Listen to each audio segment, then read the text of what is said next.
All right, guys, today we're going to talk about function notation. Okay, so function notation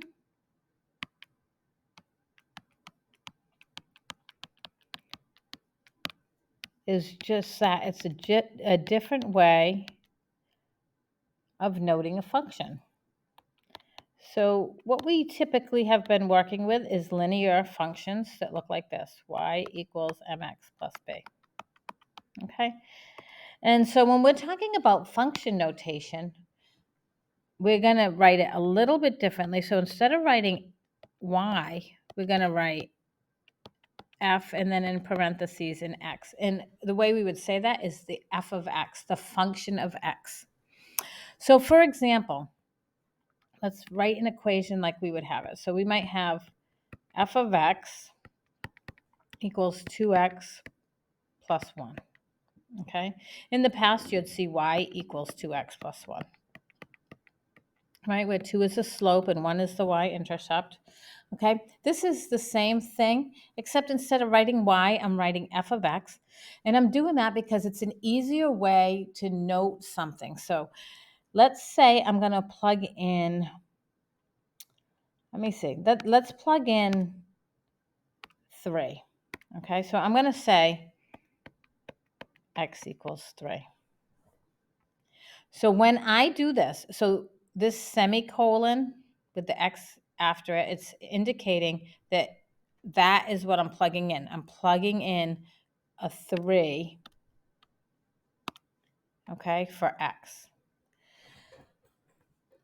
So when I go back here, so I'm going to do f of x, but instead of writing x, I'm going to write 3 because that's what I'm plugging in for x. And then when I go to here, it's 2 times x, so I'm going to do 2 times 3 plus 1. All I'm doing is substituting in that 3 for the x. On this side, important to pay attention over here. On this side, there's no math being done. That's a notation. That's telling me that I plugged 3 in for x. It's just a notation. So now when I do the math, I do 2 times 3, which is 6, and then 6 plus 1, which is 7. So I get the function of 3 equals 7. Okay, that tells me when I plug in 3, I get 7 for my y. I plugged in 3 for my x, I get 7 for my y. So my coordinate pair, my x and my y, I plugged in 3 for x, and I solved and got 7 for y. So this is the coordinate pair. And if you look over here, you can see that as I plugged in 7, I'm sorry, as I plugged in 3, I got 7 for y. Okay, and that's how we would do function notation. So I'm going to show you another example. So sometimes you may have, we're going to still use 2x plus 1. Okay. And let's say we have f of x equals 2x plus 1. But then after the semicolon, it says f of x equals 10, let's say. Okay. So if it says f of x equals 10, now you have to be paying attention because they're not giving you x, they're giving you f of x, which is in essence giving you the y value. So now instead of writing f of x, I'm substituting 10 for that. And then the 2x plus 1 stays the same. And now I'm solving for x because they gave me the y.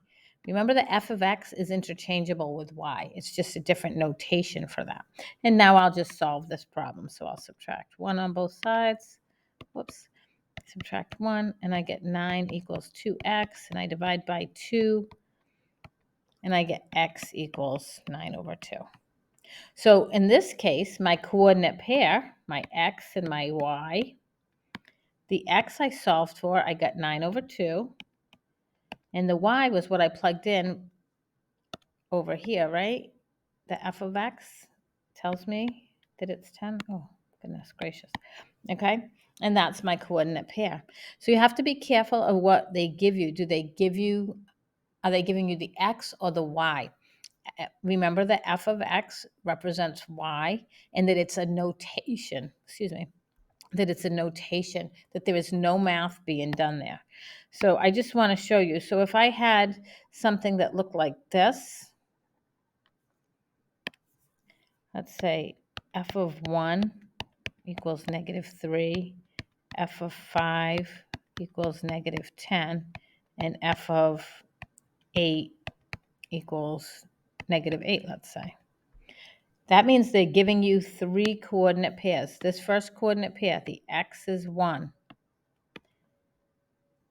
and the Y is -3, because they're telling you the function of 1 is -3.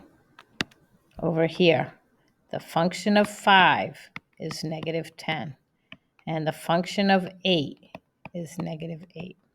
And that's how you would look at that. That's function notation.